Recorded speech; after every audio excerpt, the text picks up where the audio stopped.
Okay, now I'm so excited, man, for you guys because the hex is a journey. I'm going to buy some hex. I should have bought some while you guys were before you came. I want to do like about another $100 because it's so low. I bought what did you buy hex at, Val? Damn, good question. Let's make the story short as possible, man. Damn, I think I bought only like $23 worth of hex. This is like way back in like June, but I was in the DR in September for a month. So when I came back in October, the whole month, I was buying a lot of hex. So I bought like $3,100 of hex. And at the time, the value was like 3 cents, 3.1, 3.2, 3.3, something like that. Okay, well, So you you got know a what? good deal. You got a Yeah, great deal. I'm going to my account right now and see how many hex I have in purchase, like the amount.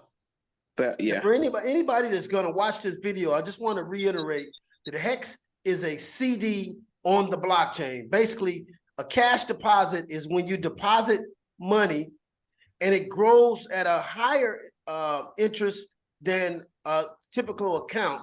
That's what a CD is. But today, CDs are not performing like they were. They were using mortgage-backed CDs, and we see how that went. It crashed not only the United States economy, but the entire economy in 2008 got crashed behind CDs that really wasn't worth what they were. They were securitized with mortgages, but those mortgages, as we all know, were a lot of bad loans. But a CD is a cash deposit, and we don't do cash in crypto, so we're going to say a crypto deposit. And we know that this particular coin is going to accelerate in value because every time you buy the coin, they burn those coins and they give you what is called T shares, or soon it will be B shares. And the reason they call them T shares is because there's trillions of coins right now on Hex. So the T shares is a percentage of a calculated algorithm that will calculate your interest every year or every day or every month. It calculates the T shares. It sounds like dividends. Is it like dividends? Yes. So once you unstake your coins, they burn the T shares. So eventually T shares will be eliminated. And then you get whatever coins that you accumulated from the interest that you started with. So the way this whole thing is connected, it's value, value, value, because every day coins are being burned, T-shares are being burned, but every day more and more people are buying Hex and staking Hex. So the demand is growing and the supply is shrinking. So that's a formula for appreciation and value. So the guy that created it, Richard Hart, is a brilliant multi-billionaire. He doesn't have to scam anybody. He's already a billionaire. And he's doing it. I think Richard Hart is doing right now. He's trying to get a name for himself. He's trying to be known as the guy that brought the most value into this industry and kept it decentralized to where it's not linked to your bank account, your name, your social, or none of that. He's trying to corner the market as the title of the guy who helped the most people make the most money in this industry. Man, I like that. He's already made over 3,000 millionaires with Hex.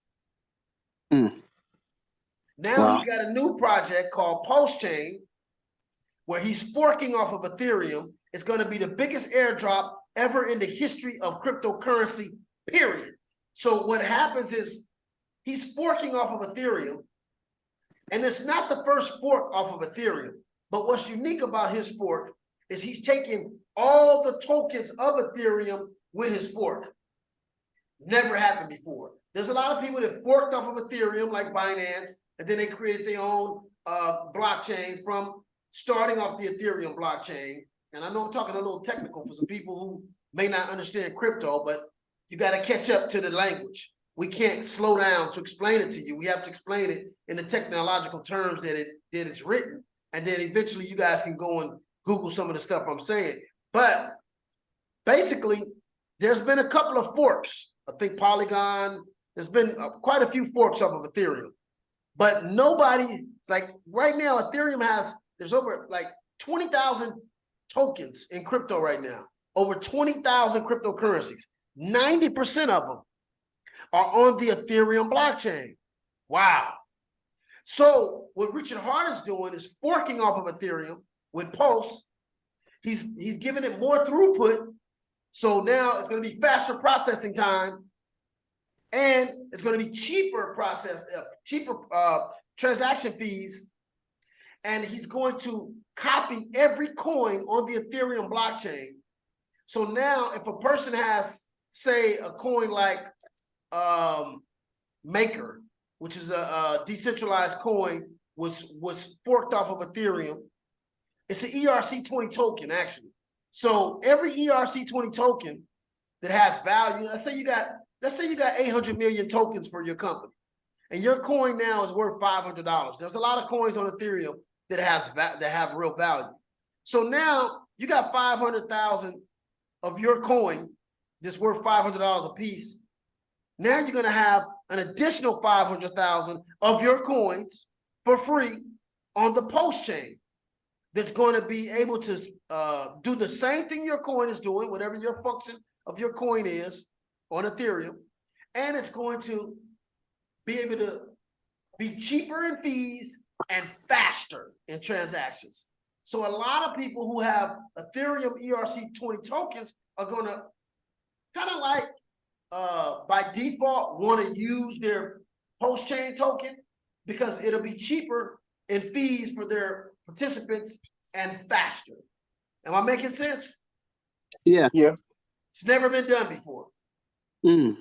In the whole cryptocurrency industry. You got to remember, crypto just started in 2008 with Bitcoin. Around 2013 or 12 or 13, Vitalik Buterin, a developer, young Russian kid, brilliant, he saw that the blockchain had more capabilities than what they were using it for with Bitcoin.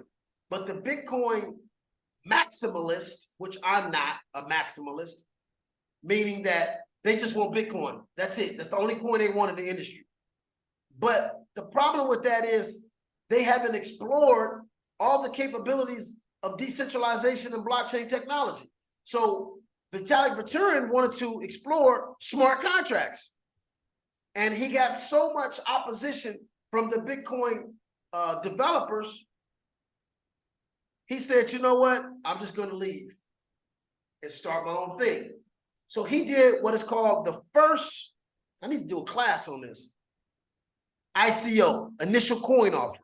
So he wrote a white paper explaining what Ethereum would be. And a lot of people who liked the idea, they bought coins before the coins were created. He raised $13 million. And now he had the money to actually build this beast. Okay, make sense? Yeah. Okay. Now, once the beast was built, everybody who invested got their portion of tokens of whatever they bought. Everybody's happy. Fair exchange is no robbery. So, you know, everybody got their distribution of tokens, whatever they invested, they got that in tokens. It's like buying shares of a company.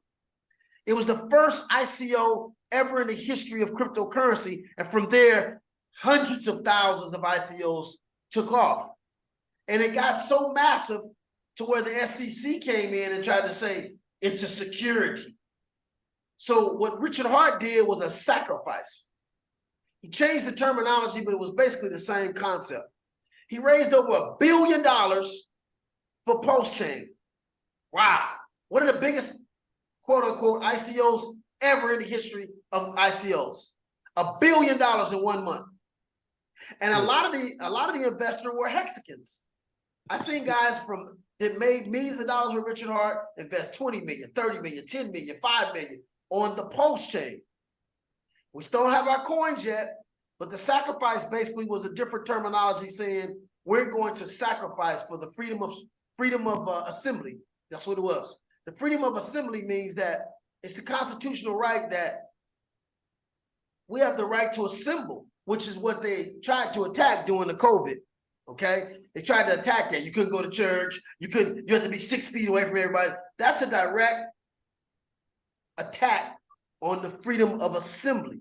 People need to be able to assemble and to meet to fight corruption or government, government corruption or any kind of thing that you feel is unjust. You can boycott. Okay, you can rally. You can have marches like we did in the civil rights. And with the attack on freedom of assembly, all that could go away. So we donated for that right. Now, in return, there was no promise that you were going to get coins, but we all knew we were investing in this company, but we had to design a very sophisticated legal terminology so we didn't have any problems with the Security Exchange Commission, because if he promised you coins, that's a promise of investment and a promise of return. So he didn't promise you any coins, but we all knew we were getting them and how we were going to get them, because we got points and we didn't get coins. We got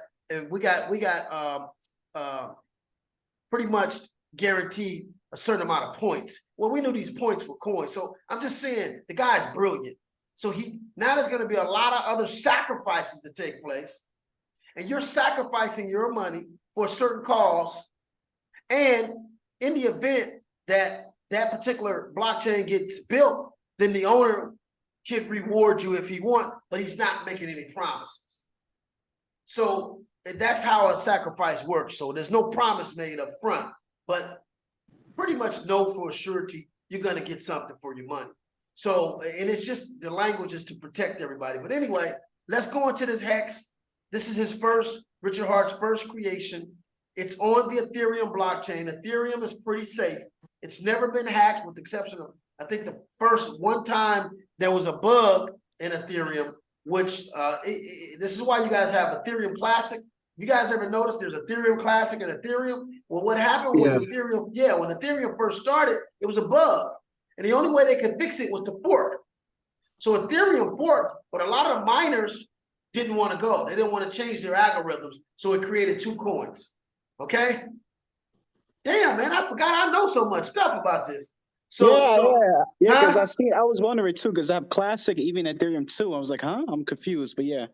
Now, mind you, I do want to say, if you ever seen Ethereum to the Ethereum Classic wallet, it will let you send it, but you will lose your coins. They'll get burned. You're burning. You'll burn your own coins. But so be careful doing that, because like I said, because they started on the same algorithms, you know, like if you try to send Bitcoin Cash to, let's say, Tron, it won't let you do it.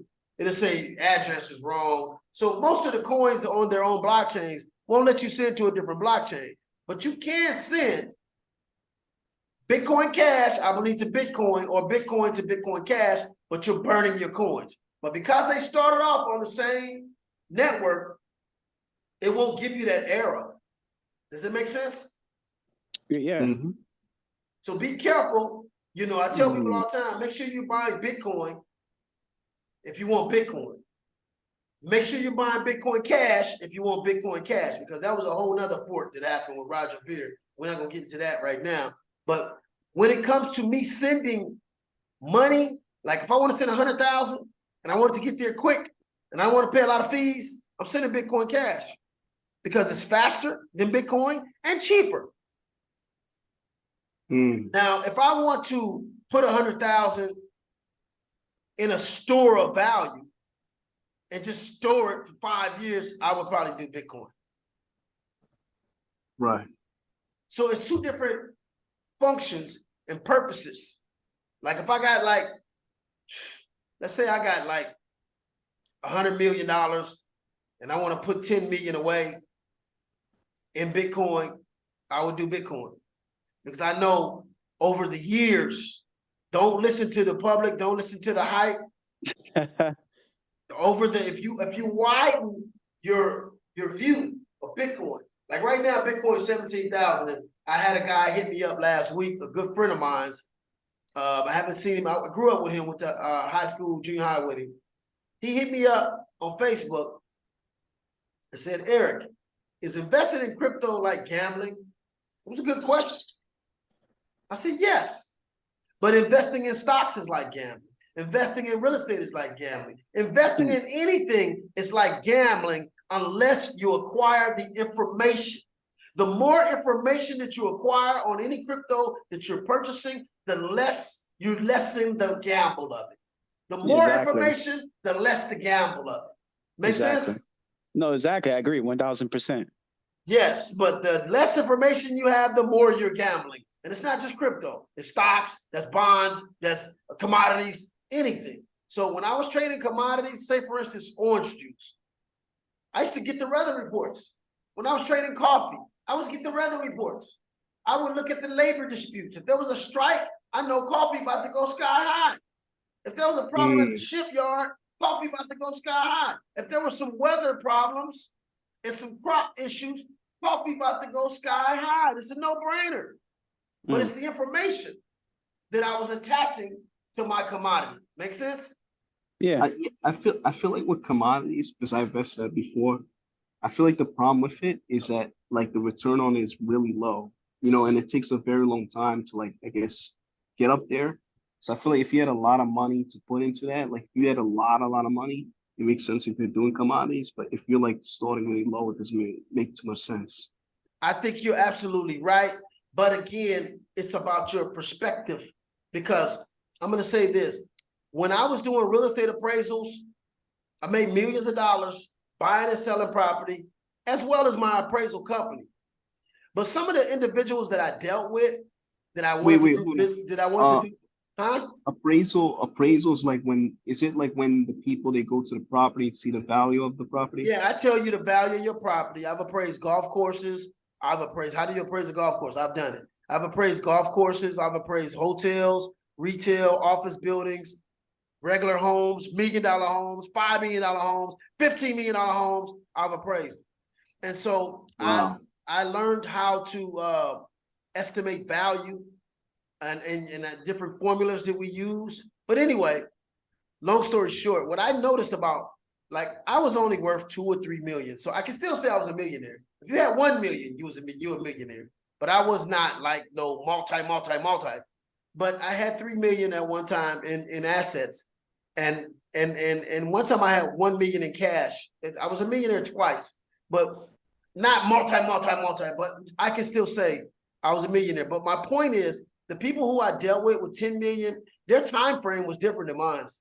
They didn't have the urgency that I did, So that's why I say it's about perspective. Like, for instance, what I'm going to say is Ray Diallo, he gives you, he doesn't talk to you unless you have $100 million and $1 billion in assets. Ray Diallo. Diallo, anybody watching this, go find Ray Diallo. He's one of the top traders. Stanley Druckenmiller. These are the top traders in history of stocks and bonds and all that stuff. So they're hedge fund guys. And these guys are consistent. No matter what the market does, they are guaranteeing returns. And they've been doing it for years. When the market crashed in 2008, Ray Diallo was able to continue to make money. In 90-something, wow. Ray Diallo was continuing to make money. These guys are high demand. They don't even talk to you unless you got 100 million, okay? And you have to have at least $1 billion in asset with Ray Diallo. But guess what? He hasn't taken a client in over 11 years. True, he's serious. Because he don't need it. Now, the reason I'm saying perspective is because 100 million. Ray Diallo only guarantees 21% a year. That's it. 21% a year. So when I say perspective, I mean, for the average person, I would advise them to do crypto, because cryptocurrency is crushing every asset on the planet as far as appreciation. If you look at the numbers in the charts, it's no comparison. Gold is no comparison. Gold only did a 2x in 40 years.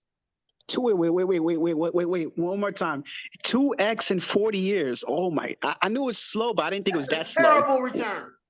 That's very slow. Shit. Now, Now, Hex did a 10,000x, which is 1,000,000% on your money. So again, for the average person, the little guys, I would advise them to do crypto. But listen, if you got 100 million and you let Ray Diallo, let's say you got 200 million, but you give 100 million to Ray Diallo. You got 100 million in whatever, in gold, whatever, in real estate, whatever. You give him 100 million, he's guaranteeing you 20 million a year. Damn. So that's why I say it's perspective. If you got a lot of money and you're making a little like, 15, 20% a year, on $300 million, you understand what I'm saying? Yeah. Right. So those small percentages work for those multi-millionaires because just like Bitcoin it don't work as well, for me. man. Yes, if I got $1,000 and you're gonna give me $200 in a year, you understand what I'm saying? So that's why I mean it's perspective. It's all about what your perspective is, where you are in life. Because I'm seeing some people in Forex doing 40, 50% a month. Guys that got a system who've been learning it for 4 or 5 years. That's killing it. That's crushing. If you're making 40 to 50% on your money a month, you getting like on 100 million, you getting 40 million a month. Now you see the difference? Mm-hmm. That's ridiculous. Yeah.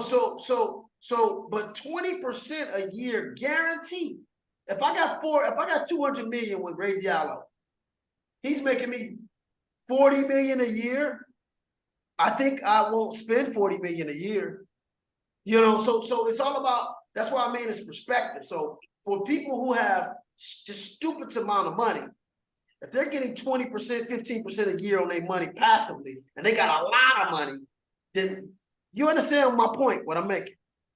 Right. Yeah, of course. But for us, it ain't gonna work. I give him 20,000, and then he gonna give me what, $4,000 a year? I mean, what am I gonna do with that? So you see what I'm saying? Yeah. So it's perspective. It's about where you're at. A lot of the multi-millionaires that I talk to, they don't like when you go to them and say, hey, I get you 30% a month. They think it's a scam. Because it's not possible in the real investment world of real estate, gold, stocks, bonds, all that stuff. It's never performed like that. So crypto is a whole different ballgame. It's just like it's a created asset. It's an asset that was created by technology. And so it's a new age thing. I feel like it's a new age thing. It's like less trusted. It's less trust because most of those guys are good old boys. They come from the old school of investment. But exactly. Right now, IRAs and all that stuff. Yes, there's an article in Forbes magazine 2 years ago, and it said that cryptocurrency is making younger millionaires, billionaires. Mm-hmm. See, most of your billionaires are over 50, 60 years old. Most of your multimillionaires is over 40 years old. Now, with technology, with crypto, we're getting kids in college making millions. We're getting kids in college billionaires. Like I just talked about Vitalik Buterin. Vitalik Buterin was 28 years old when he became a billionaire in crypto. 28. And the other guy, Jihan Wu, who makes the machines that mine Bitcoin, he's got more money than him. He's way in the billions. Before he got to 30, he was in the billions. So crypto's making more billionaires younger.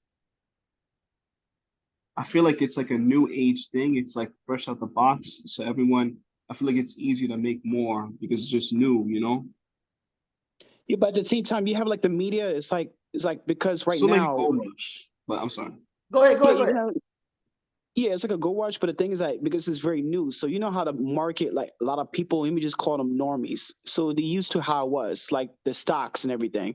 So because this year is like a big time bear market, people is gonna start doubting, you know, crypto, like, oh, it's doing bad. Even when I look at in TV like CNBC and the news, they talk all these negative things, even the president of El Salvador. But like you were saying, if you study a lot of information about crypto, it's not really like a gamble. You see it like a investment, you know, for the future. So for me, I really believe in the next couple years, starting like end of this month, let's say Christmas and January, I see the market is going to start being more of a, you know, bull market. So I'm keeping an eye what's going to happen in El Salvador because the president is buying a crazy amount of Bitcoin.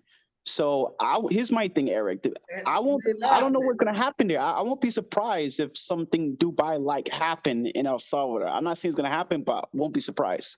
Well, see, first of all, we got to understand this is why when I teach crypto, I teach money first. And a lot of people say, well, I know money. I understand. I don't need to learn money. I know money. No, you know what money is used for. But first of all, you don't even really know the difference between money and currency because they taught us that currency is money and it's not. It's not. Really, no. It's a big difference between money and currency. So currency is power. Currency is a store of value. That's what it is. That's why money used to be backed by gold. Okay? Gold has always been money from the time that men been trading. We tried with the barter system. It didn't really work because cows might be more valuable to me than that other tribe over here who sheep are more, you know, valuable. So it was hard to really equate value because certain items and commodities were more valuable to certain tribes than others. You understand what I'm saying? Yeah. So then we started with gold. So we started trading gold, but the problem was we had boulders, we had dust, we had nuggets, and, you know, so we started weighing it, you know, but we had so many different pieces that were not the same. So the Greeks actually came up with the first concept of a coin. So when they made a certain coin a certain size, you knew that was worth so much. A bigger coin was worth so much. You don't really have to weigh it no more because it was already predetermined by the size what it was worth. Make sense? Right. So they came up with the first actual currency, but it was a gold currency. But what happened is they started having so many wars, they started diluting it with copper to where nobody wanted the Greek coins no more because it was all diluted. So that's kind of what we're doing now with our money. It's just print, and ain't nothing backing it. There's nothing backing it no more. We used to have on $1, and I got $1 that I took a picture of on my Instagram. You can see there's $1 that says, on the return of this note, the bearer of this note will receive equal amount in gold. And some of them say silver. That ain't on the dollars no more. If you look at the dollar, it just say Federal Reserve note. That's it. Yeah. I feel like, here's my thing about it. I feel like the US dollar is still going to be very strong for a long time because even like, if you look at the trades, I believe they're doing like oil trades and stuff like that. And I think that's what made the US dollar just. You're talking about Saudi Arabia, yeah. Yeah, Saudi Arabia did. One of the economists, Jim Rickards, who I got a lot of respect for, said that the dollar, you know, they're trying to replace it with the Japanese, the Chinese yuan and the Russians. They're trying to come up with a dollar backed by gold, but they still don't have bonds. And that was a strong point that Jim Rickards said, that the dollar would be a dominant for a long time. But he did talk about them trying to come up with their own digital currency, called the CBDC, the central bank digital currency. And that's going to be not good for the masses of the people. So when all these things start happening, people are going to start realizing how valuable crypto is. Most people come into cryptocurrency. That's why I made that point about dilution of currency. All the currencies in the world were massively printed during COVID because it wasn't just the United States. There was hundreds of countries that had stimulus to help the people after the people been locked up. Some countries 8 months, 6 months, a year. There were so many different countries that locked their civilians down for a while, so they gave them stimulus money. But what people don't realize, that was where's currency. That money gonna come from? Printed. Where's the money going to come from? A lot of people don't think about that. Yeah, it was printed, Glenn. Yeah. So we're back to supply and demand again. You can't get away from that. The more supply you have of any commodity, the less the value of that thing. So we're wondering where inflation coming from now. Well, it's coming because there's been a massive amount of currency dumped on the public. Yeah, printed, yeah. So now it's taking more of that same thing to buy things, okay? But they're not paying you more on your job. They're not giving you more money, you know, in income for certain things. So it's an imbalance. So cryptocurrency, one thing about Bitcoin, there's only 21 million. That's it. Bitcoin Cash forked off of Bitcoin. Only 21 million Bitcoin Cash. That's it. So it's actually an actual solid number that we can calculate each coin's value because we know exactly how many it is. How many dollars is in circulation? We don't know. How many $100 bills? How many 20s? We don't know. You see what I'm saying? So that inflation right now, they say is 8-9%. I think a month or something, or no, a year. It's actually higher than that because what people don't realize, that's why I say I teach money. Most people don't know this. Food is not included in inflation. Huh? How do you not add food? There's not a human being on the planet that don't have to eat food every day. And that's why I say I teach money, because I teach the things about money that most of us don't get in school. Okay? So inflation actually higher than that. That's my point. Okay. Because they're not including food. No, that's true. Especially when it's true. I heard it many times. When you print more of the money, that's going to make the value of it worse. Like just like in Venezuela, they had a problem, of course. Well, they still have a problem, but they were just printing a lot, and the value was really, really low. I remember there was short story. There was a guy. He had all the what is it called, Venezuelan bolivars. So yes. bolivars, yeah. So he had it, and it was nothing. He took a lot of that money and just make a hat with that shit, and just make art. That's how much the value is nothing. Exactly. And I know people. This is what happened actually in the video. I remember this guy. He's a tourist from America and everything, and he didn't have USD on him. Basically, had bolivars and everything. So he brought, I think, like some type of drink, you know, food, whatever, right? And he used the bolivars, and you could tell like the people who they're like, you see some this money, damn. Because basically what happens is the next day, the bolivars could be one way, and it could be the next day after. So the value went down. Oh shit, exactly. I didn't think about that. That's why they're like, shoot, we need to go to the bank quick, and you know. Yeah, right. But I think Venezuela is on its way back up because they got a shitload of oil over there. They got more oil than actually Saudi Arabia, and that's why they tried to villainize. They tried to villainize that guy because he didn't want to let OP. Well, actually, it started with Chavez. He didn't want to let Valero. Well, he didn't want to let Valero, right? No, he didn't want to let all those oil companies in, like Shell, BP, all those companies. He didn't, he didn't want them exploiting their oil, and so he became public enemy #1.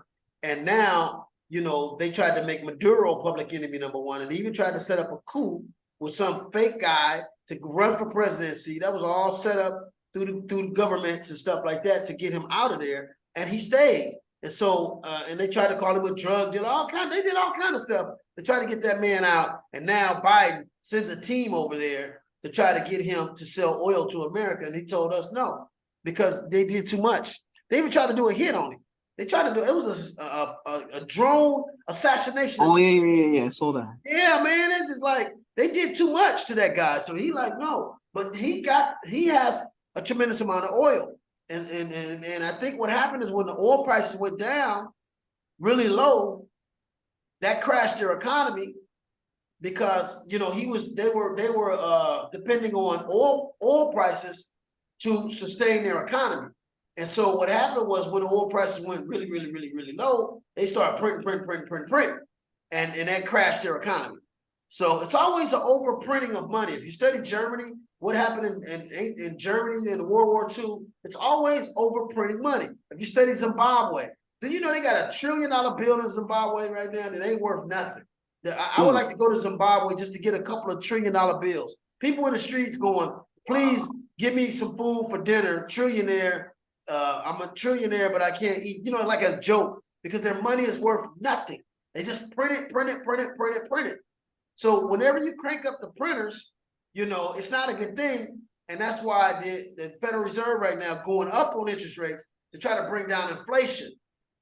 It works, you know, they work in opposition. So if you go up on interest rates, then it will make inflation slow down. But I think what's going to happen is it's out of control, man. So that's why they're trying to hurry up and come up with their own digital currency and just get totally off of the U.S. currency in far as how it's distributed now. So they want to come up with their own digital system to where there's no more money in circulation. It's just basically all digital.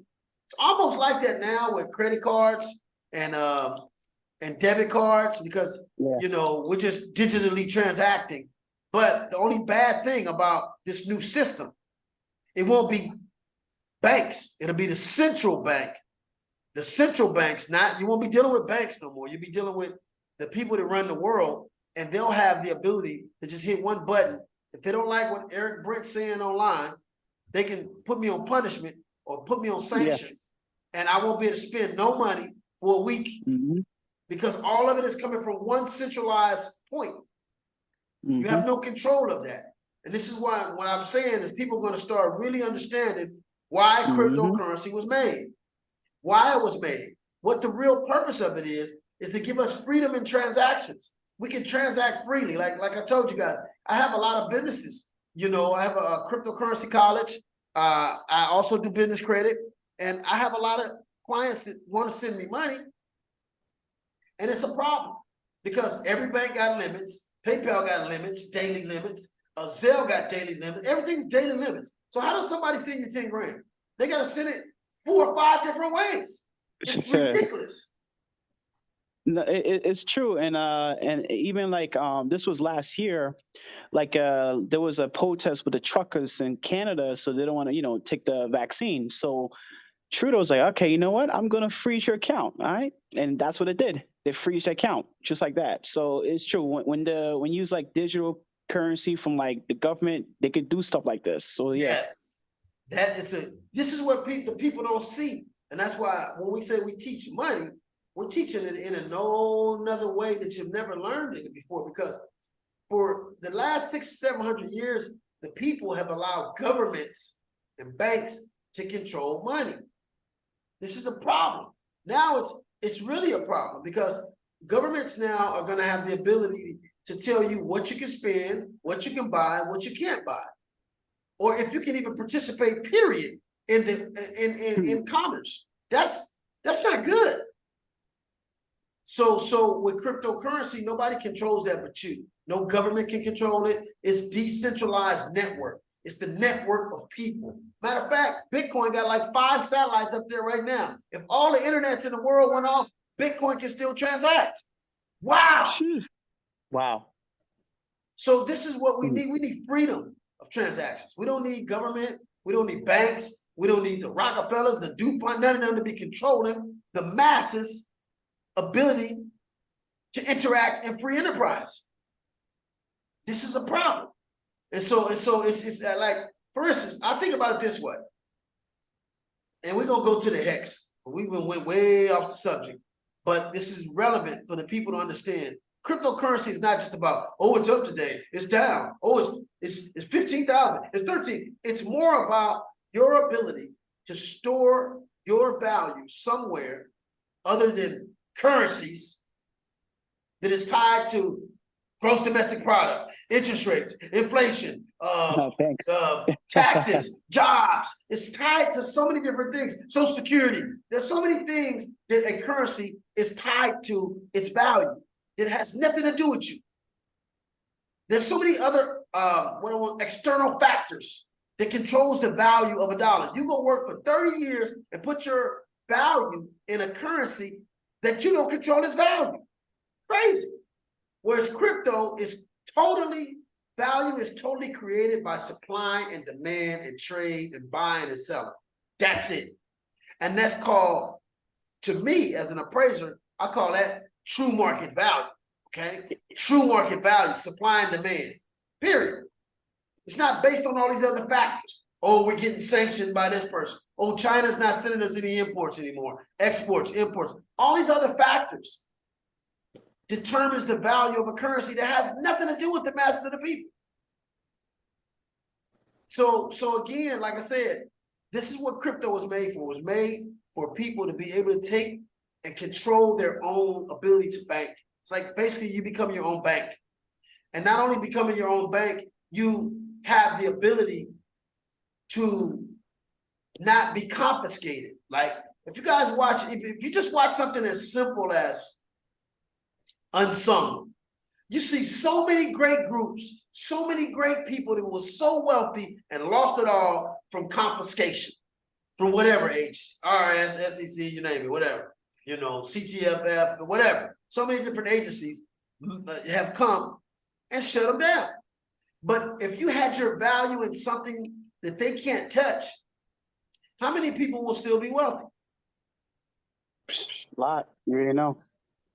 So this system is rigged to centralize power, centralize money, centralize authority and control, and to centralize assets.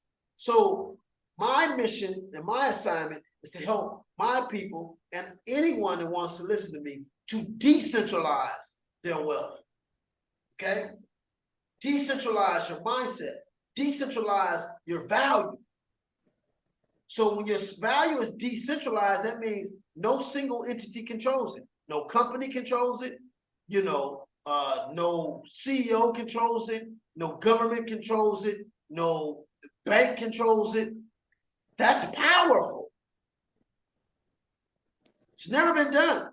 So now we have an ability to do that. And when more and more people realize I can put my money in Bitcoin, I can look, if I got a 401k, I want y'all to give me all my 401k. I don't want it to go over here and y'all trade some shaky stocks that could lose. I want you to give me all the monies from my 401k and let me direct it where I want it to go. Put it in Bitcoin for 30 years. See where you at in 30 years. You'll be a multi-millionaire because Bitcoin, like they say, it crashed. It went to 60 grand and it crashed. I had so many people call me when Bitcoin was 20 grand and it crashed to 3 grand. And they said, Eric, I don't want to do Bitcoin no more because I lost. I said, how'd you lose? Well, I got in when it went to 20 grand, I got in at like 17,000. I said, okay, well, how'd you lose? Well, it dropped to 9,000. I said, okay, I'm still not understanding. How did you lose? They said, well, you know, you didn't hear what I said, Eric. I told you, well, I got it at 17,000, it dropped to 9,000. I said, man, I understood what you said. I understood quite well what you said, but this is not the stock market. There's nobody calling a margin call on you. I traded commodities.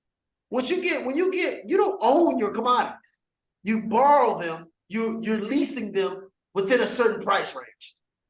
If it breaks that price range that you expected, right, you got to put up more money or you lose.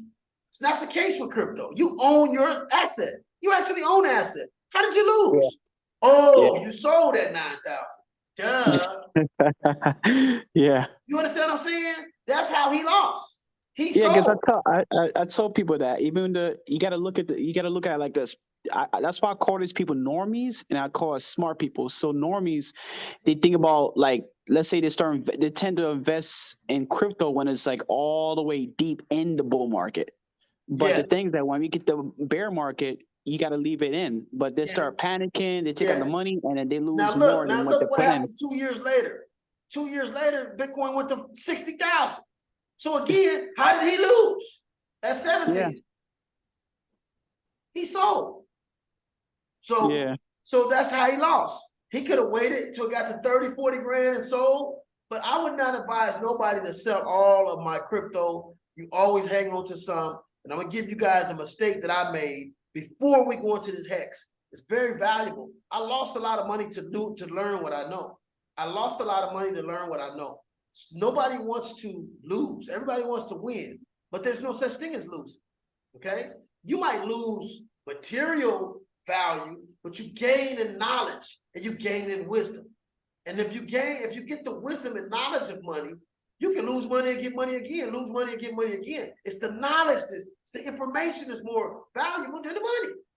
So, but you can't get the information without losing. It is what it is.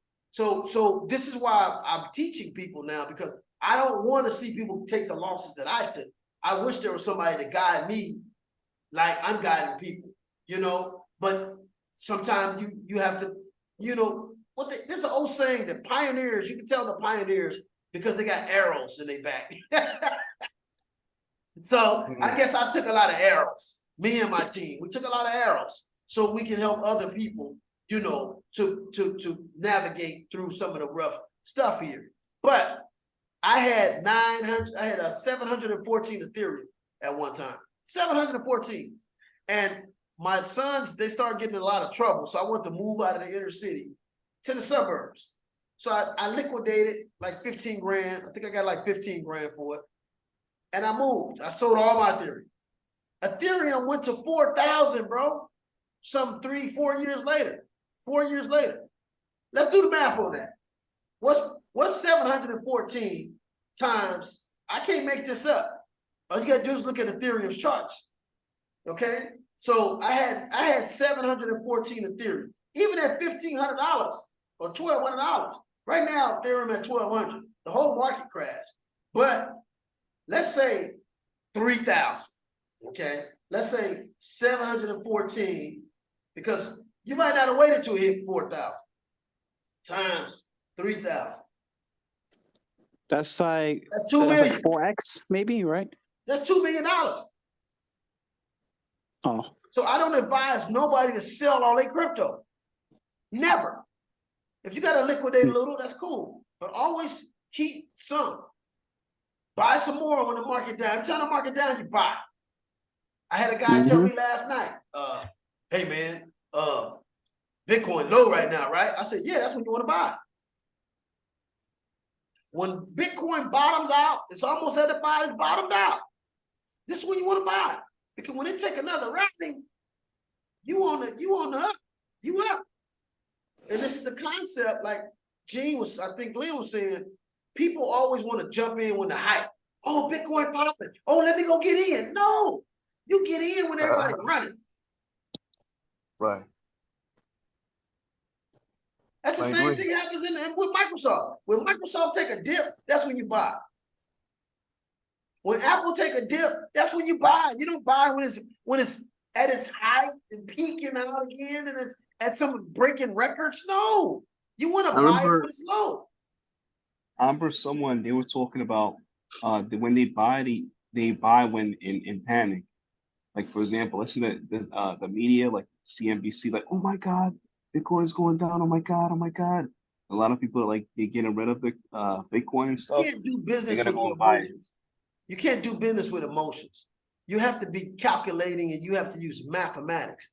You can't be an emotional trader. You can't be an emotional investor. It just doesn't work like that.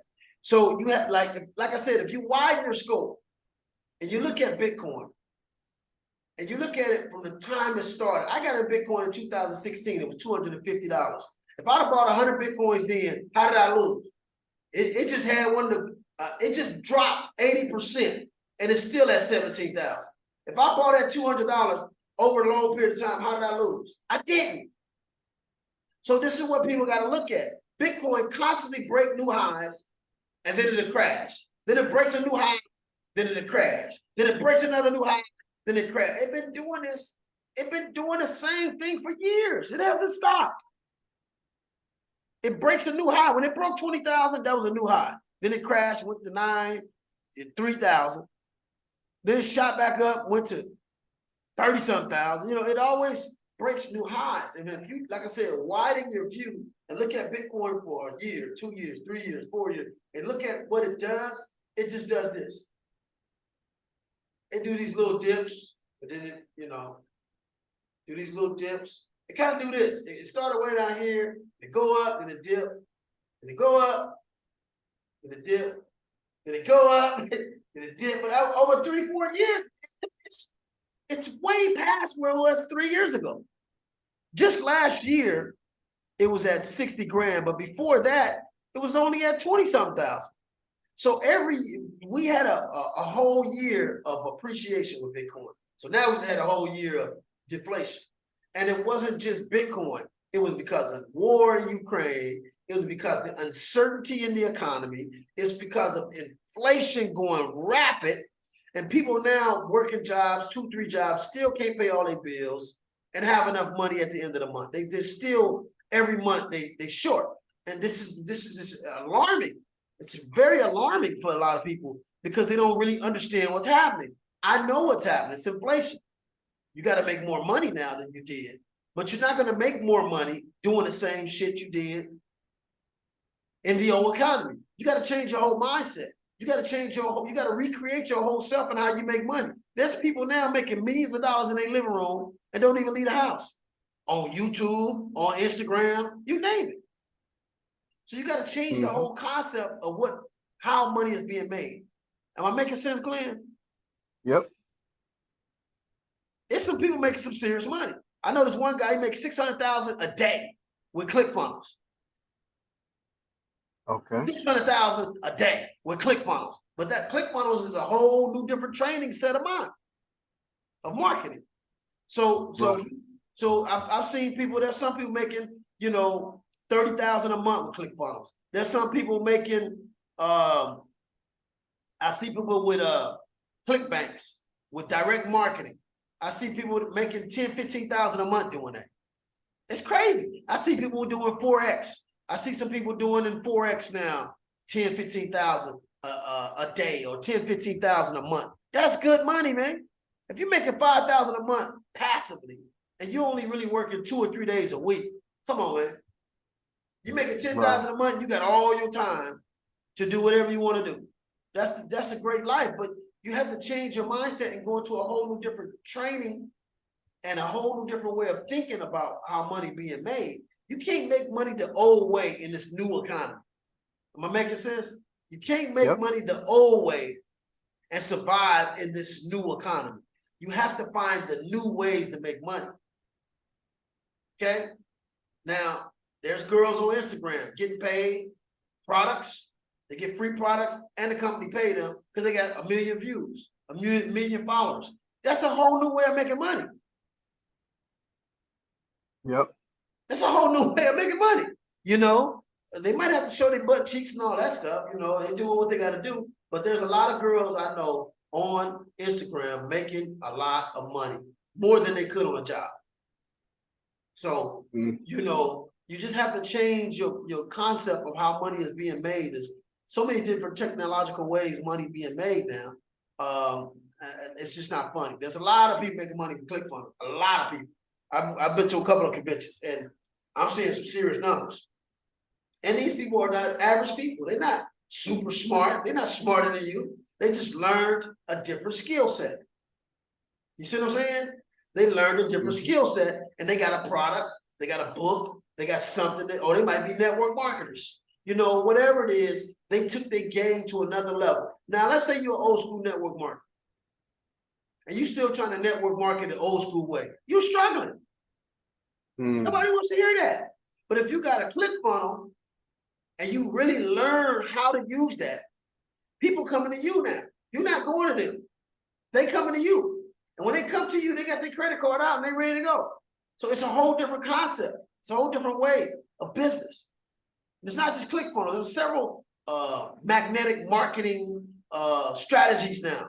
There's several gurus out there that teach what is called online magnetic marketing, basically pulling people to you versus you going out there trying to talk to everybody in your family and they're like, oh shit, here he come again. That's a hard way to go, bro. Am I making sense, Glenn? Yep. And I wanted to say about he disconnected, but he's coming back soon. He told me that he's going to come back really soon. Okay, we need to go to, while he's gone, I'm going to go ahead and share my screen and we're going to go. Okay. Do you have MetaMask? Your MetaMask on your phone? Yeah, MetaMask my phone, yeah.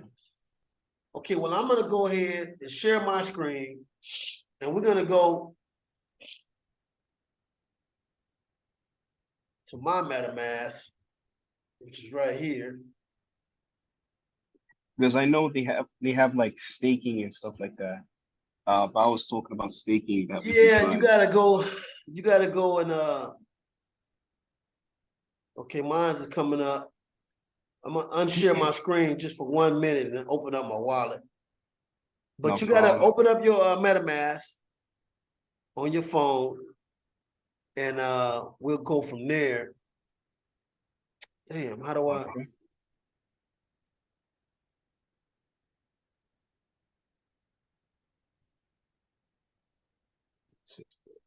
Let's see, you cannot minimize.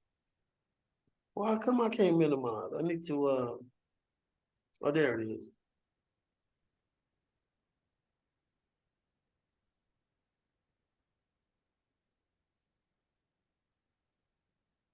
We always have great talks, man, when we doing this.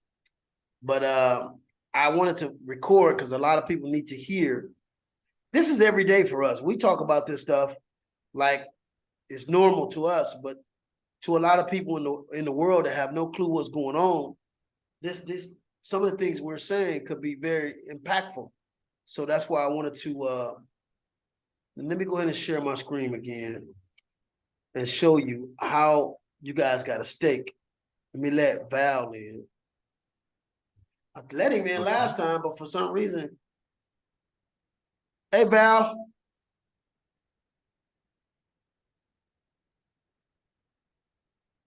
Yeah, he's loading in right now. Yeah, I'm back. I'm here. Okay. Now I'm going into the Hex now. So I'm gonna share my screen with you guys. I just opened up my MetaMask on my computer, but I can also do it on my phone. But right now I'm gonna do it on my computer just to show you guys where you need to go. Okay, now here's my MetaMask right here. You need to make sure it's on Ethereum. See that? There's a lot of different networks now on MetaMask. And as you can see, Pulse Chain is coming. Everything that came off of Ethereum is on MetaMask. So let's go to Ethereum. Make sure you're on Ethereum. Yeah. Okay. So now I'm on Ethereum. I can close the wallet and I can go to now. There's a website called GoHex. Go.hex. Let me see. It's Oh yeah, I saw that. Go that hex. Go.hex. Well, I ain't been on there in a while. Let me see. Here it is right here. Go.hex.com. Now, this is how you stake. And for those in the public that's listening, if this website go.hex go down, there's about 5 or 6 other websites that people have. Most 90% of the people with Hex use this one. But this is just a website that shows you what your coins are doing on the blockchain. If this website get hacked or go down or whatever, your value is connected to your wallet. Your wallet is staking these coins. Nobody can steal your wallet if you don't share your keywords with nobody. You control your wallet. Only thing this is doing is showing you what your wallet is performing. It's decentralized. Nobody controls Hex. It's on the blockchain. There's millions and millions of people connected. There's no center point on a blockchain. It's decentralized. There's no server. So this is totally safe. It's more safer than your money in the bank. Because nobody can hack the blockchain. They would have to hack 100 million people simultaneously at the same time, and that's virtually impossible. There's no one entry. Wow. There's no one single point of failure, one single point of entry. It's millions and millions of people connected. That's what a blockchain is. Okay? And transactions are sent in blocks. That's why it's called blockchain.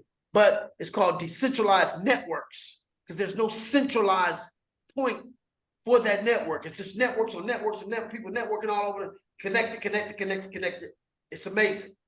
And everybody has a original copy of the ledger. So basically, when you go on MetaMask and you go to, say, Etherscan, and you look at the Ethereum blockchain, you can literally find every transaction from the first time Ethereum started to every transaction ever. You don't know who's who because we're just numbers. But the point is, nobody can cheat, nobody can steal because everybody can see everything. Wow. It's a total trustless system. You don't have to trust anybody. It changed my concept about money because for so many years, I trust a third party when it comes to money, or I trusted family or friends. And I find over the years of my life that trust and money is a bad combination. I'm sorry. It just is. So with cryptocurrency, we don't have to trust each other. If I send you a transaction and you say, oh, I didn't get it, all I need is your wallet address, and anybody in the world can check to see, oh, that transaction made it to wherever it went. They don't know who the person is. But we can all verify and validate and confirm every transaction. Wow, that's a whole different ballgame. If you call your bank and say, hey, I didn't get this transaction, you got to go on their word. Oh, yes, you did. We can show you right here where we sent it. Well, that's what they got. How do we check that? There's no way to check that other than what they're sending you. That's called centralized. There's one center point of validation and verification that you don't control. Wow. So this is a whole different universe of transactions. I like this system better because it's based on mathematics and not trust. Wow. Okay, so you want to go to this site and click stake. It's going to ask you to connect your wallet. My wallet's already connected. So this is one of my stakes. You guys can see one of my wallets to stake. And I have several stakes here that are, it says 1,087 because I just started that. See, because this particular website, Hex has only been going for, let me move this out the way, 1,105 days, which is approximately about 3 years. Okay? It's made more millionaires. It outperformed Bitcoin and Ethereum for 2 years. Wow. As far as percentage, it hasn't, it's only 2 cents, but it went as high as 40 cents. And the people that got in when it was 0.000000001/100th of a penny, they made millions. A lot of them. Talking about not no 2, 3. There's people that buy ranches, Lamborghinis, all kind of boats with Ethereum. I mean with Hex that had this coin from day one. Okay, they was able to buy 300, 400 million for a couple $100. So think if you got 300 or 400 million coins. Think if you had a couple billion coins. Some people have billions of coins. And it went to 40 cents. Do the math. You got 2 billion coins at 40 cents, you got $1 billion. And there were a lot of people that did that with this coin. Is that amazing or is that amazing? It's amazing. It's a good one. So here's my stakes. There's a lot going on here. This stake started at 10.87, ends 66.42.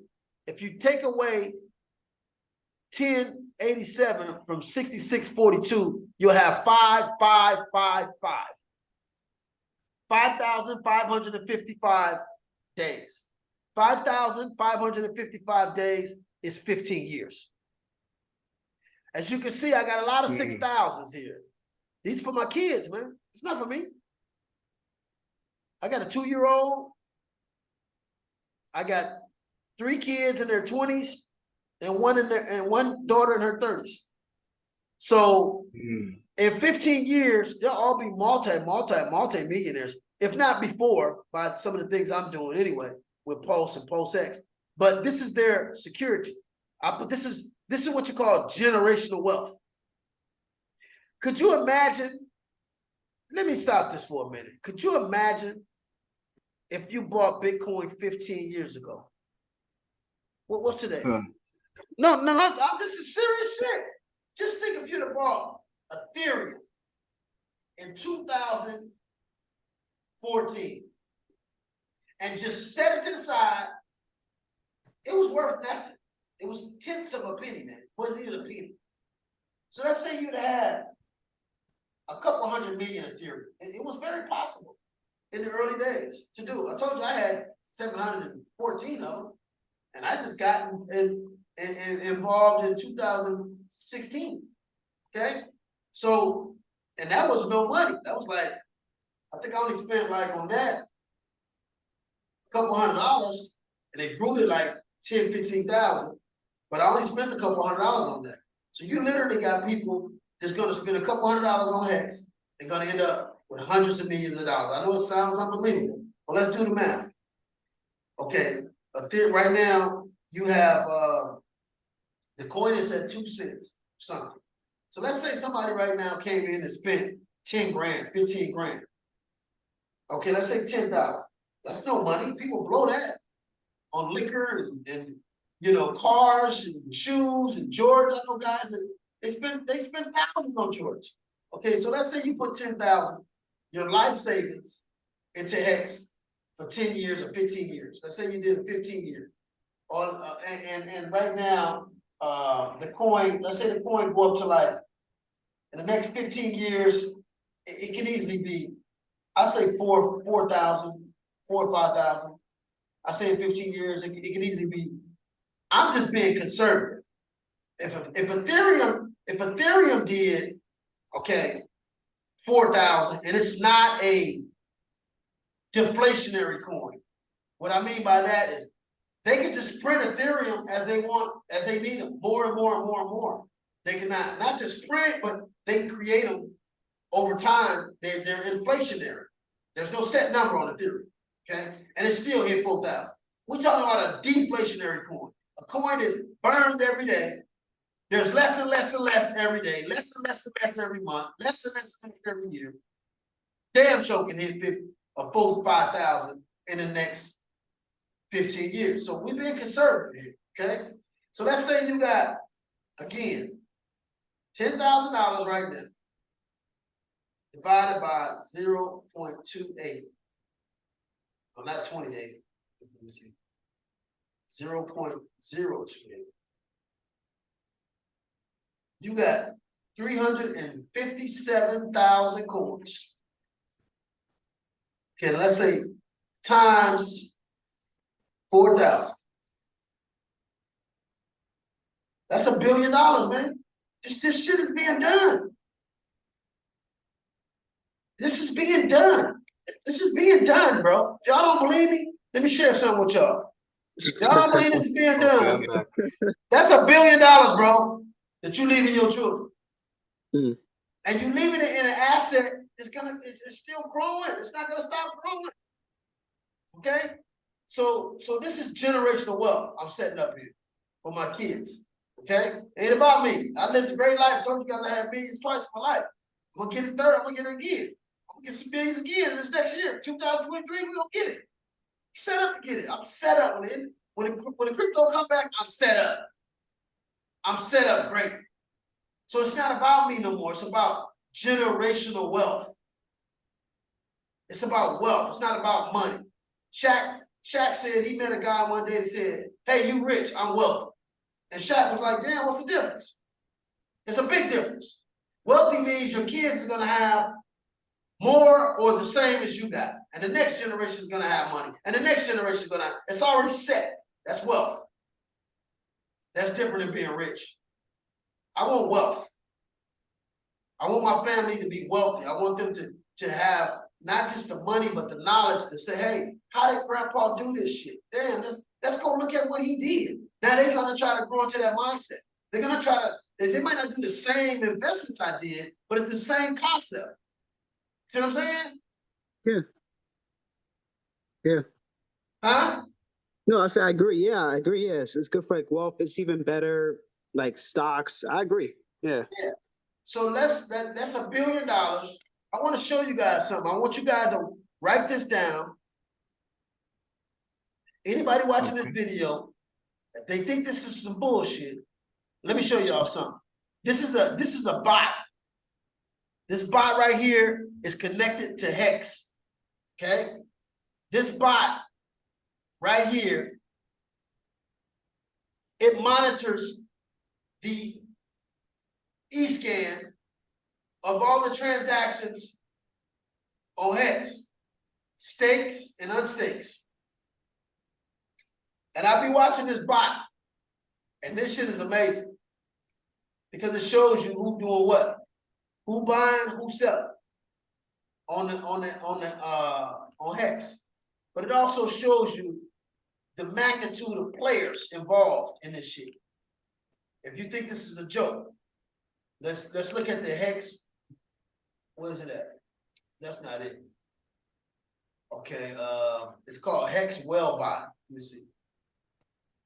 That's Hex alerts. Oh no, this is a good one. Look at this. 26,500,000. No, 26 billion. No, 26,500,000 Hex was just staked. Somebody staked this for 33 days. Now, how much is that worth? Let's see. They got 1,000 T-shares. Now, remember what I told you. The reason I did so many 15 years for my kids, because when you do a 15-year stake, they call it a 5-5-5-5. You stake for days. On Hex, it's days. So if you want to do a year, you do 365 days. You want to do 2 years, you do 700 some days. So it's days how you stake. Okay. When you do 15 years, you get the most T-shares. Remember, in 5 years, maybe 2 years, there won't be no T-shares. They're going to be B-shares. Now, what's the difference in T-shares and B-shares? Huh? I'll bring it back, guys. I'll bring it back. I brought it back. Someone like family came over, so I'll bring it back. Yeah, family's there, but yeah, I'm still watching. Eric. Yeah, that's a lot. Hello? Yes. So this is what it is. T-shares will be gone. That's why I'm buying up T-shares, because T-shares make more interest on your money. Okay? B-shares will make less interest when the T-shares are gone. But remember, when there's B-shares and no T-shares, the price of X will be higher. So you're still winning, because even though you're getting less interest, you're going to be getting a higher price on the coin. Right now, you're getting the most interest. So let's say T-shares are gone. There's no more T-shares. Well, I locked in all of those. Let me see. Am I here? I locked in all of these T-shares. All of these T-shares. So we want to start staking now. People want to stake now because you're getting T-shares. Now, when you do 10 to 15 years, you get the most T-shares on your stake. Am I making sense? Yeah, no, that makes sense. Yeah. You're getting the most T-shares. It's longer time. T-shares is what accumulates your interest. Okay. So what's going to happen in 5 years when there's no T-shares, but I got all my stakes locked up in T-shares, and it's only B-shares now, but B-shares mean it's less interest you're making, but the coin higher. Now I'm getting a higher price on the coin at a faster interest rate. You see what happened? Yeah. That's why I'm locking in T-shares now. So no, it makes sense. Yeah. Yes. So I want you guys to join the 5555 Club, which is an elite club that we call the 555. Hold up.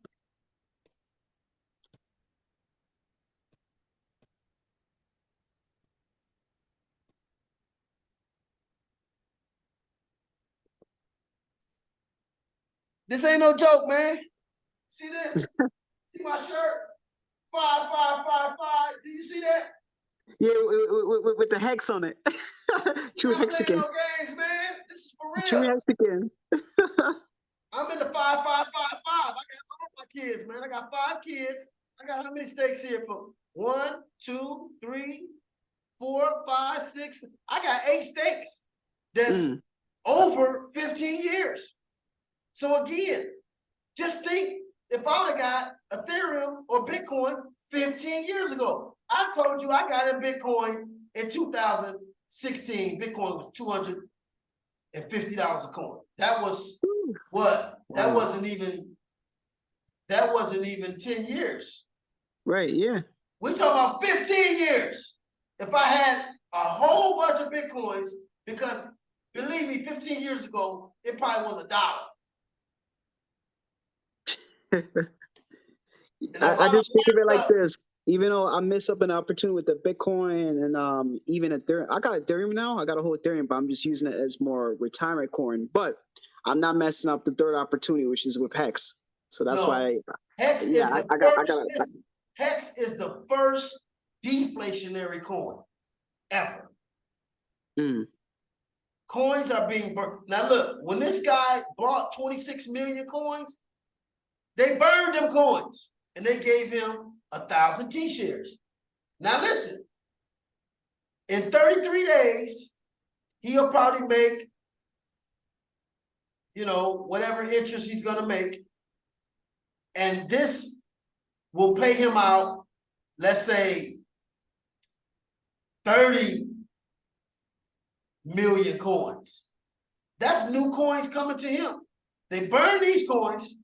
When you buy it, they burn these coins. They're gone. And in return, you're getting these T-shares that calculate your percentage and what you're gonna make and what they're gonna pay out. Listen, when he ends his stake in 33 days, these T-shares get burned. Damn, this is an amazing system. That's why T-shares are gonna be depleting, and that's why these Hex is being depleted. You understand what I'm saying? yeah, of course. Okay, so when they burn these T-shares, that's less T-shares for somebody to buy. That's why I'm locking mine up for 15 years. I guarantee you in 3 years, there won't be no T-shares. You'll be getting B shares. But again, the coin price will be higher. So it all balances out. But if I can get a higher price on the coin at a higher interest rate and a faster return, come on, man. That could be looking like in 15 years, it could be looking in the hundreds of millions, if not billions of dollars for my children. Okay. So my children is 20, 22, 23, 21. I got a 21, 22, 23. They'll just be like, what, 40? That's, that's a good age to have some millions, You got a little more understanding of life. You ain't just out there buying gold and clothes, and cars. By the time you're 40, you should have a little sense, right? Yeah. Okay, so now, this is the Ether scan. This means you can go verify this. We don't know who this person is, but we can verify. Anybody can click this. Let me click it. And verify this is not just some numbers somebody made up. This is really going down. Here's the transaction right here. That's why I'm saying, man, crypto has taught me a different concept of money. I don't believe nothing nobody say about money if it's not an invoice, if it's something I can't see to confirm the balance. I don't believe it. Because that's how this trains your brain. It trains your brain to go based on what you see and not what you hear when it comes to money. And that's how it should be when it comes to money. Everything should be validated, confirmed. Does that make sense, you guys? No, yeah, it does. I just want to say this. Speaking of that, because people say, "Oh, we're in a bear market. I don't think we should do this. It's a scam." So what I've been doing, make the story short, I've been looking at the charts and I compare everything. Well, I was doing based on the last 3-4 years. So I'm noticing there's a year when there's a bear market, which is temporary, and then after that, we get a couple of years of bull. So just thinking about looking at these charts, it gives me more confidence. So yeah. Okay, so let's say this dude just staked this 2 hours ago. See that? This bot keeps up with all these transactions 2 hours ago. See that? Yeah. Okay, and then we just confirmed it on the blockchain. We can see that transaction times 0.028. This don't look like much. This is $700,000, bro. At 2 cents, this is $742,000 somebody staked for 30 days. Now, he got so many coins. Let's say in 30 days he makes, I don't know what he's gonna make. Nobody knows what he's gonna make. I'm gonna tell you why. The reason we don't know is because you see all my stakes here? Yeah. There's thousands of people staking coins. Okay? We get paid about 38% a year. Okay? and you get paid more coins. That's how you get paid. You get paid in coins. Somebody said, well, that's not sustainable. You can't pay 30% a year. Why not? These are coins we get paid, not cash, right? There's trillions of coins. So you get paid from the blockchain, not Richard Hart. He don't control this. He launched this. He has no control of it no more. No one person controls this. No one company controls this. Ethereum don't control. Nothing controls this, bro. This is out of here. It's like the universe. The government don't even know who's staking. My name ain't connected to none of these. My name ain't connected to my MetaMask. My social security is not connected to my MetaMask. I'm just a number. Wow. Nobody knows this is my wallet. You don't know no name. There's no social security, no name, no address, no nothing on that wallet. I'm just a number. You guys feel what we're going here? Of course. That's decentralization at its finest. Anonymity. And we've been led to believe for so many years, money and anonymous is wrong. Oh, he's hiding something. No, I'm not hiding. I have a right to my privacy. I have a right to privacy. You understand? I have a right to privacy. They tell you that in the laws, when they read you your Miranda rights, if you ever watch any of those crime things, when they read the Miranda right, first thing they say is, you have the right to remain silent. Well, what's the difference between silent and private? Nothing. Then they say you got the right to representation because they know they got a bunch of legal mumbo jumbo. And then they say anything you say can and will be held against you. Hold up. If I tell you the truth, you mean you're going to flip that and twist that against me? That's exactly what we're saying. So I use the same principles with my team when it comes to money. You have the right to remain private. Anything you show them can and will be used against you. That's a whole nother mindset of money, man. That's what crypto is about. Okay? That's what crypto is about. And we've been led to believe, and we taught this throughout school, the only thing certain in life is death and taxes. That's what they teach you. They put that in your brain from a kid. But what about if I told you that you're paying taxes not to the government, you're paying taxes to the Federal Reserve, which is not a part of our United States government. That's a whole nother story. It's not a part of the country. They got the name Federal Reserve, but it's not the government. So when people say, oh, you got to pay up percent, you're not paying up percent. Well, who are you paying? If this entity is not a part of the United States government, what is it? So we got to get a whole different concept. That's why when you take my Phoenix classes, I have a documentary. My Phoenix class is free. I got so much information in the Family Cash Machine free classes. I got a documentary called Freedom to Fastness. And I advise everybody to watch that because it goes through the whole IRS thing. And I don't even want to talk about it on here. I let Aaron Russo, who made Trading Places, do his documentary and teach you guys through several IRS agents what that stuff really is. I don't want them saying I'm telling people not to pay taxes. That's not what I'm saying. I'm saying you need to control your tax. You need to control what you pay. They don't need to be able to just grab your money and take what they want to take. You need to have enough organized understanding of what's going on to be able to pick and choose what you want to do, how you want to pay that. But at the same time, you also have the right to a certain amount of anonymity when it comes to your wealth, because you made that money.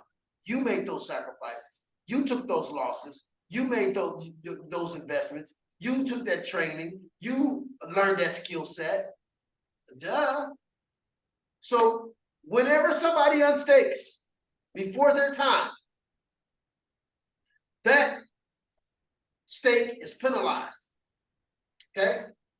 Now, I've seen a lot of people disrupt their stake, but they bought their coin so cheap. So let's say they had a 5-year stake. If they went at least 2 years, there's no penalty. If they go half, there's no penalty. But they just don't make all the interest they was going to make in that 5 years. But if they do a 5-year stake and they unstake in 1.5 years, they're going to get penalized. But I've seen people do it because they bought 100,000 coins at $12 and now it's worth $20,000. So they take the little penalty for $5,000 and still walk away with $15,000. I've seen it. I've seen a lot of people disrupt their stakes and just take the penalty because the profit was so huge. Make sense?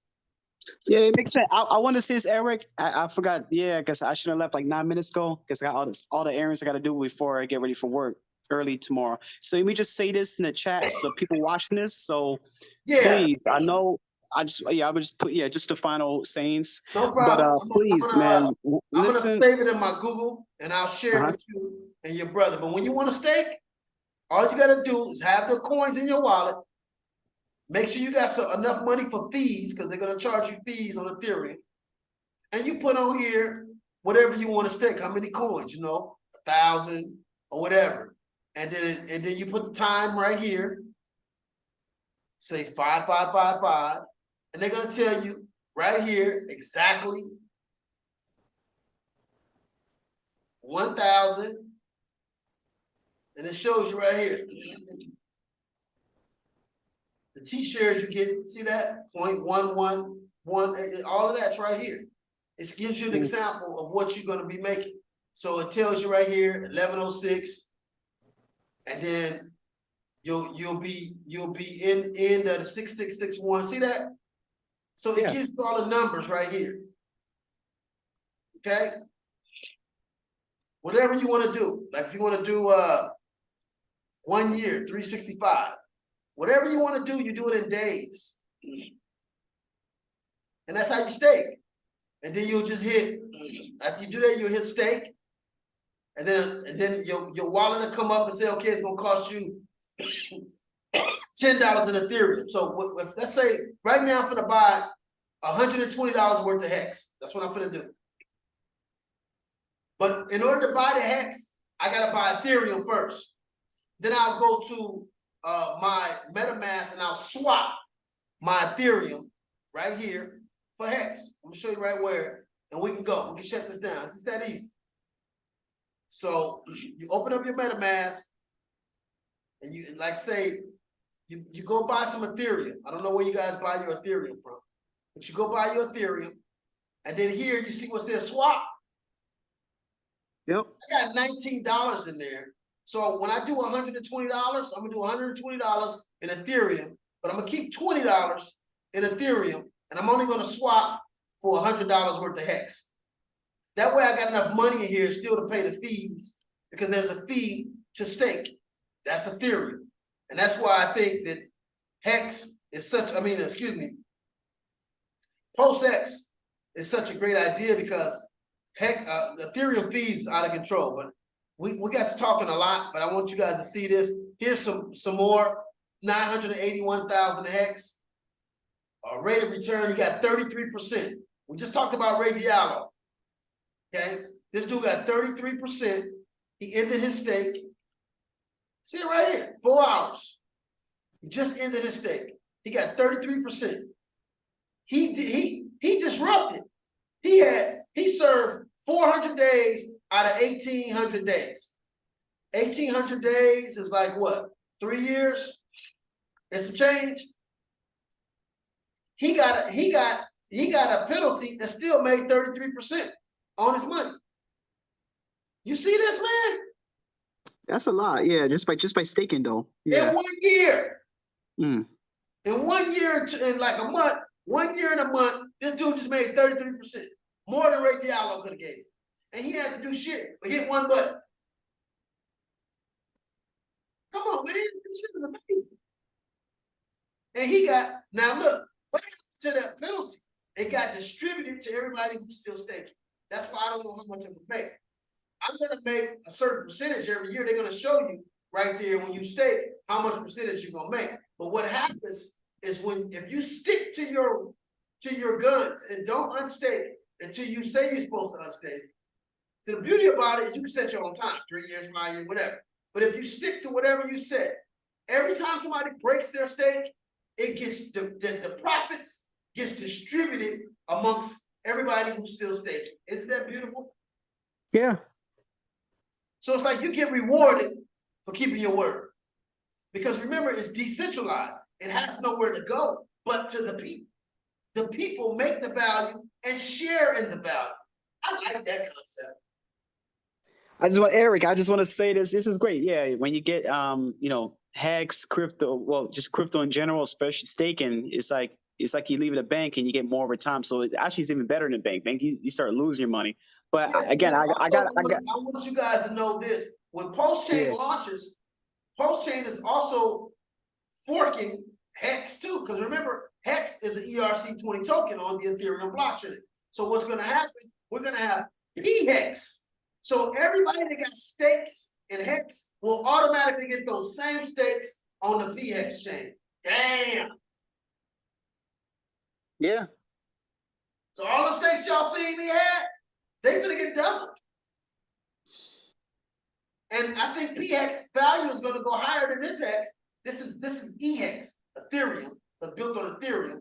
But when a Pulse chain launch, every stake you have will be doubled on the Pulse chain.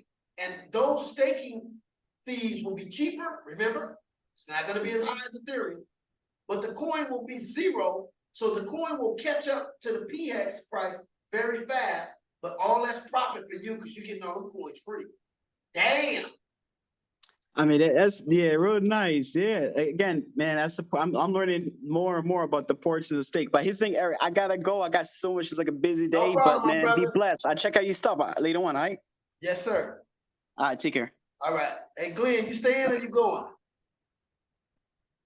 Oh, this ain't quick. I think he's listening, but he's in mute because of his family and stuff. So No it's like problem. noisy. So if he But yeah, listening, take I'm care. gonna Be go. safe, all right? I'm just gonna go through 3 or 4 more of these alerts because this is real transactions. And I just want to see the people that's gonna watch this video, I want them to see this is real money taking place right now. This is no joke. Okay, so I'll talk to you, Val. People checking out the video. Be safe. All right, take care. Okay. Cool. 981,000 Hex. This guy just ended his stake. Oh no, that's the one we just looked at. Okay.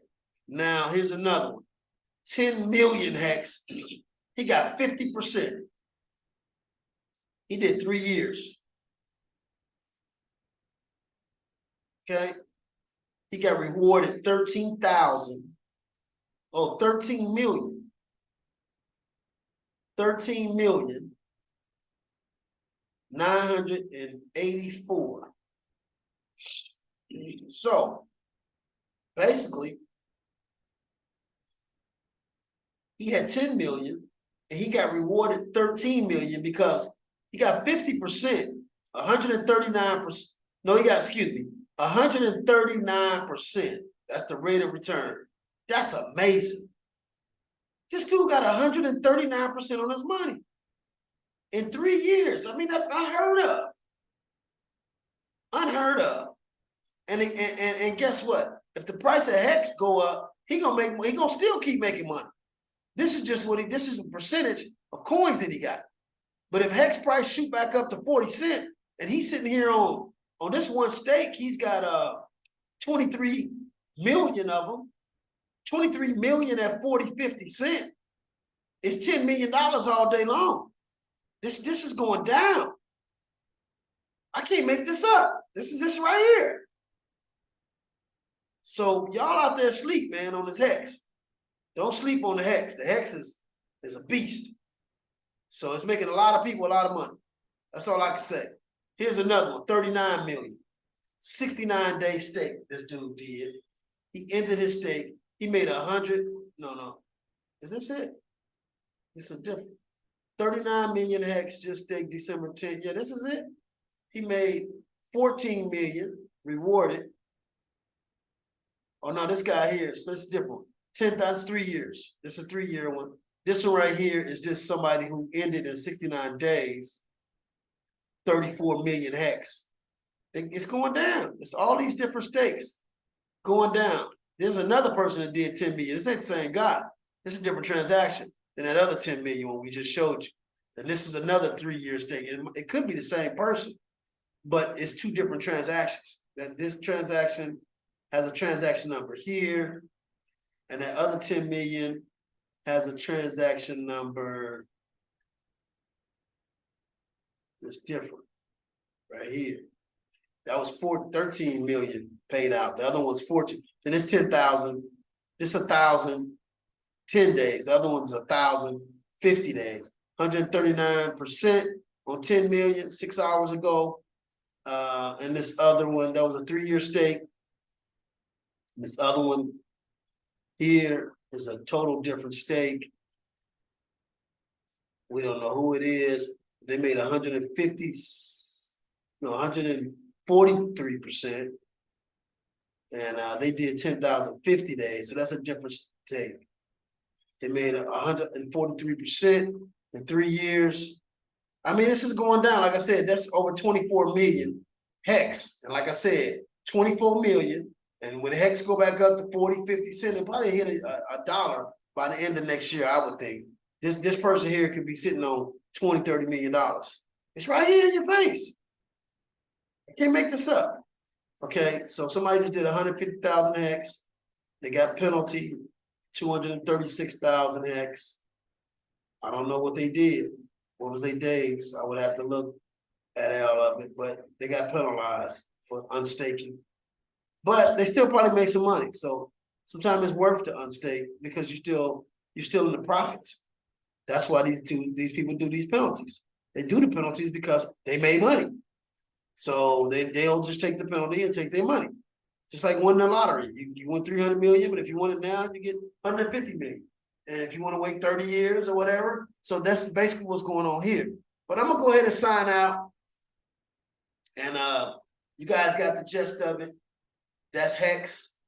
It's a wonderful platform, but it's long term. It's not for the faint at heart. It's not for those that want a quick come up.